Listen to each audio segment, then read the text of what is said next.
This in my package.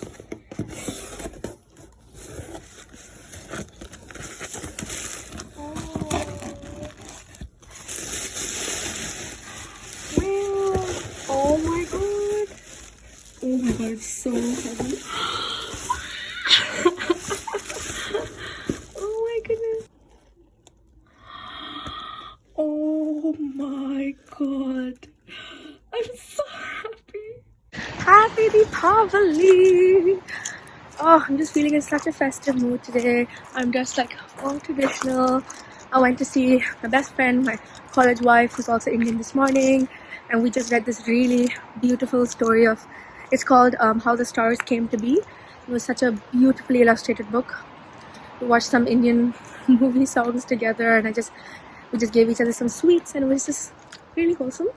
I'm now going for a practical. I have a quick earth sciences practical for 2 hours in the morning, and I'm gonna have lunch with my housemate in town, and then come back and hopefully try and do like a small little puja in my room this afternoon. We'll see how that goes.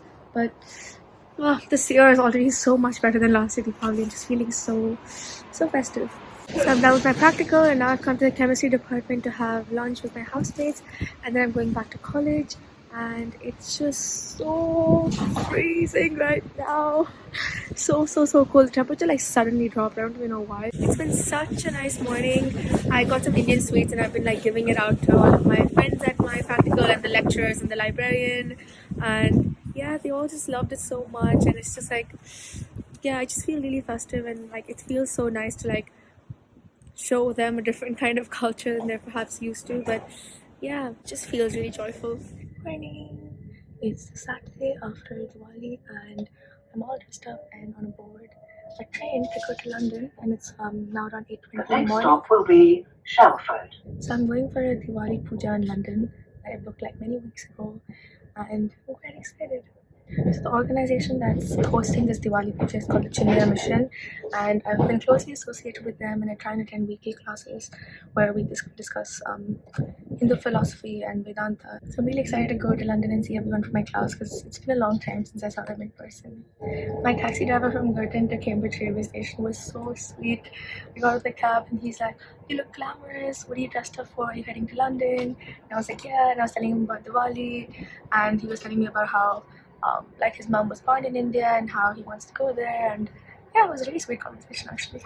Even the other day, on the actual Diwali day, when I was dressed up in Cambridge because I was cycling in my like Indian clothes, this lady stopped me at like a traffic light, and she was like, "Be careful, your dupatta might get stuck in the wheels." And I was really grateful she told me this, even though my mom told me in the morning. It kind of just came off. I didn't tie it, but because she called it dupatta, I was like, "Oh, she must be like Desi or Indian." So I was just asking her like if she celebrates Diwali, and she said yeah, and she was like a lecturer at the university, and we just had a really cute like little conversation at the traffic light. But I was just thinking, like, when you're dressed in something cultural, or like your appearance can attract so much of like your type of people, or like certain things towards you. Whenever I'm dressed up in my Indian traditional clothes, or wearing a bindi, or doing a certain thing that represents my culture, like in appearance wise, I always find myself also talking to people about it who are like curious to know and like ask certain questions. And we really do attract people based on the type of things we put out there. And I think that's a great way to just think about being a representative of your culture all the time, and yeah, just being proud of it. Also, something else I've been thinking about is that if you watch my video from last year on Diwali, I speak about how homesick I felt during Diwali last year. Mainly because it was COVID and I was in Cambridge. It just felt like there was nothing festive going on for Diwali. And I just really missed the festivities and really missed being around people, my culture, and just celebrating this really important festival. And I feel like the further I am from home, the more I feel like I want to connect deeper to my culture. And I also feel like I dress up more Indian sometimes, and like I'm more proud of certain things, and I want to stay in touch and I do certain things when I'm proud. But this year, like from the day before Diwali, I was feeling so festive and I wanted to dress up like Indian to my lectures. My mom sent me like sweets and snacks, and I had friends here who cared about my culture and like was asking me about it and celebrating it with me and wishing me. And I don't know, it just felt so nice this year, and like it generally felt festive. And I was just thinking like things really do change, and in just the span of 1 year, just such a contrast in how I felt during Diwali. And then last year, I was feeling so homesick seeing everyone's photos and videos on Diwali on Instagram with their family. And this year, I found myself craving to see those photos because I just wanted to see how everyone else is having a great time and being so festive.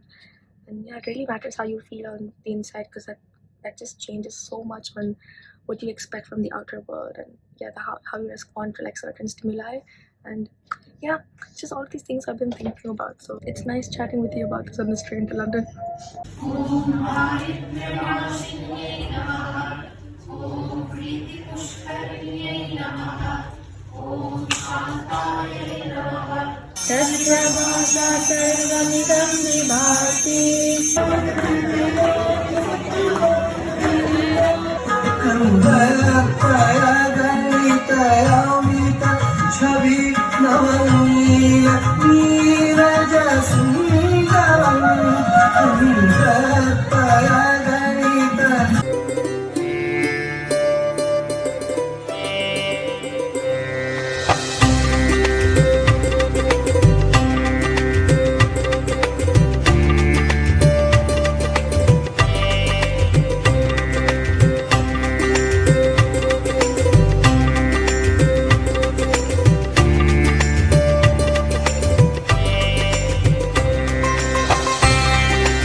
I was like,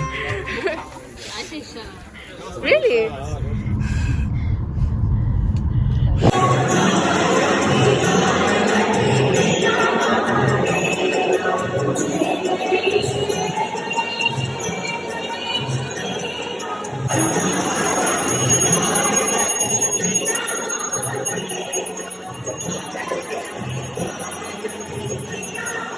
That might have been the most stressful time of term. Just into one item of clothing on yourself. It's just a piece of cloth. Took us like 2 hours. That was so stressful. And my mum pinned it for us at the hard bits.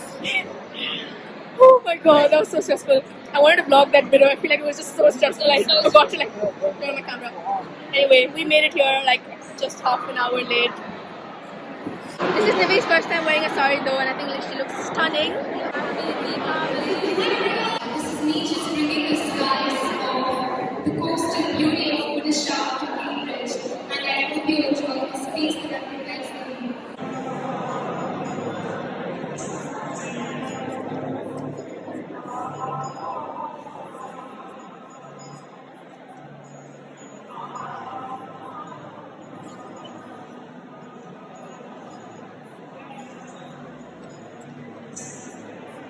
the goddess who bestows wounds, who tolerates ugly faces, enjoys being happy, who looks after the three worlds and pleases Lord Shiva, the one who is the remover of sins.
crying because she is being taken away. Libby proposed to me.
Okay, so the one on the right, his name is Balaram. The one on the left, his name is Bharat.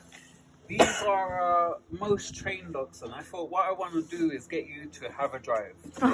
So I put the most trained dog. But the drawback of them being the most trained is they're the most slow. So they've learned that we're not going to hit them, we're not going to, so they're like, oh, I don't know. So there's a lot of shouting involved, there's a lot of and trying to get them moving. Go for it. You can have the banana with the peel, yeah? Yeah, banana with peel, just retake the stickers off. No, I've seen you before. I'm trying to think where I'm from as well. Yeah. I mean, I used to come out with the kids. Guys, you can follow me.